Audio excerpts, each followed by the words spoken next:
Prepare-se, porque a história que você vai conhecer agora é daquelas que quase ninguém conta. Um carro tão pequeno que parecia uma piada, mas que carregava dentro de si um sonho gigantesco: transformar o Brasil em um país fabricante de automóveis. O nome dele? Você vai descobrir agora, e eu garanto, essa história vai te surpreender. Você já ouviu falar no primeiro carro fabricado no Brasil? Um veículo tão pequeno que parecia mais uma geladeira com rodas, e que para muita gente não passava de uma excentricidade sem futuro. Mas o que pouca gente sabe é que esse carrinho ousado nasceu de um sonho, de um grupo de brasileiros que acreditaram que a nossa indústria podia competir com o mundo. Hoje o nome dele soa estranho, curioso, até engraçado: Homi Izeta. E a sua história é muito maior do que o seu tamanho. No interior de São Paulo, na cidade de Santa Bárbara do Oeste, havia uma empresa que poucos apostariam que entraria para a história da indústria automobilística nacional. Era a Indústrias Homi, fundada por Américo Emílio Homi e sua família, uma companhia reconhecida pela fabricação de máquinas e equipamentos pesados. Em meados da década de 1950, o Brasil ainda engatinhava quando o assunto era automobilismo. As grandes marcas mundiais viam o país mais como consumidor do que como fabricante. Mas os irmãos Homi enxergaram diferente. Eles acreditaram que o Brasil estava pronto, para dar os primeiros passos em direção a uma indústria própria de automóveis. A ideia era ousada. Enquanto o governo de Juscelino Kubitschek falava em 50 anos em 5, incentivando a industrialização, a Homi se antecipou ao mercado. Eles buscaram na Itália a inspiração para trazer ao Brasil um veículo compacto, barato e fácil de produzir. Foi assim que nasceu a oportunidade de fabricar o Izeta, um microcarro desenvolvido pela empresa Iso, de Milão. Um carro que chamava a atenção não pelo luxo ou potência, mas pela simplicidade, pelo tamanho reduzido e por uma proposta quase revolucionária: oferecer mobilidade barata e prática para um país que crescia. Em 1956, a Homi trouxe oficialmente a produção do modelo para o Brasil. Nascia o Homi Izeta, e junto com ele, a esperança de que o Brasil poderia, enfim, fabricar seus próprios automóveis. No dia 5 de setembro de 1956, em São Paulo, o público brasileiro conhecia pela primeira vez aquele carrinho diferente. O lançamento foi um espetáculo. A Homi apresentou o Izeta como o primeiro carro fabricado no Brasil. O modelo era pequeno, com apenas 2,27 metros de comprimento e 1,38 de largura. E a maior curiosidade estava na porta. Não ficava na lateral, nem na traseira, mas sim na frente. Quando você abria, o volante e a coluna vinham junto. Parecia coisa de ficção científica, para a época. Apesar da inovação, o governo brasileiro não reconheceu o Homi Izeta como um carro de verdade.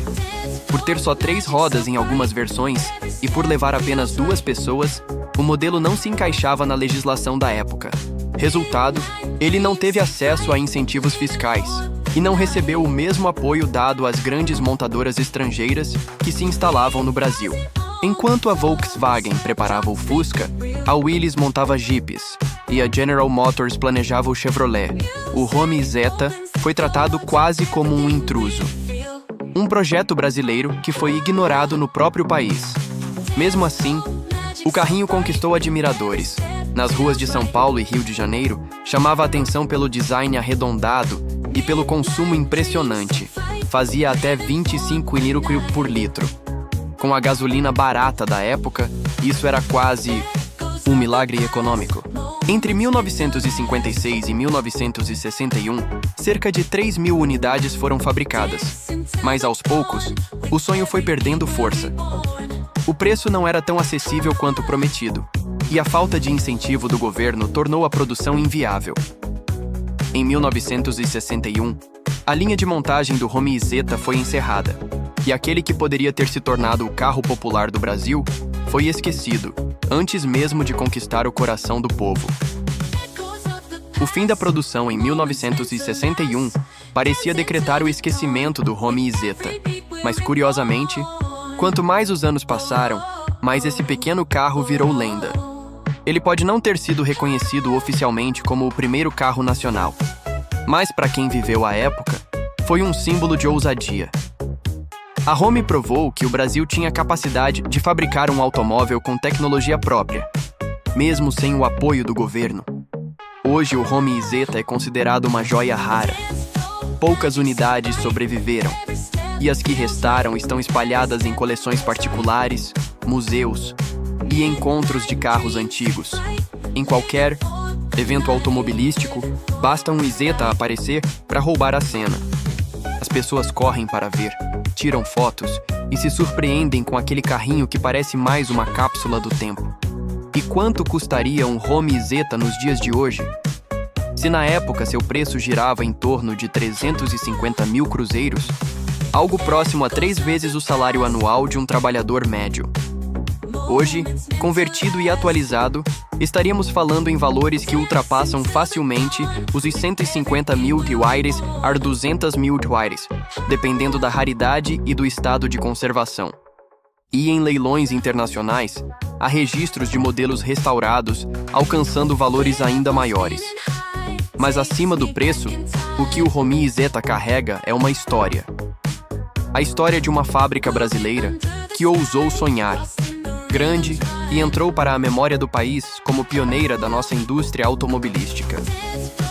Cada vez que alguém liga o motor de um Zeta e coloca esse carrinho para rodar, não é só um carro antigo que ganha vida, é um pedaço do Brasil que se recusa a ser esquecido. O Romeo Zeta pode ter sido pequeno no mundino tamanho, mas gigante na coragem. Ele representou a ousadia de uma empresa brasileira, que não aceitou esperar pelas montadoras estrangeiras e decidiu escrever a própria história.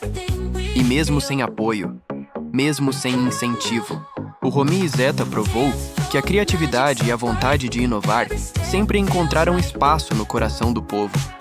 Agora eu quero saber de você. Você já tinha ouvido falar do Romeo Zeta? Acredita que esse carrinho poderia ter mudado os rumos da nossa indústria automobilística se tivesse recebido mais apoio? Comenta aqui embaixo a sua opinião, porque eu tenho certeza que essa história ainda divide muitos apaixonados por carros. E claro, se esse vídeo te surpreendeu, deixa o like, se inscreve no canal e ativa o sininho. Assim você não perde as próximas histórias, que revelam os segredos, as curiosidades e os bastidores dos veículos que marcaram o Brasil. Porque aqui, cada vídeo é uma viagem pela estrada da nossa memória.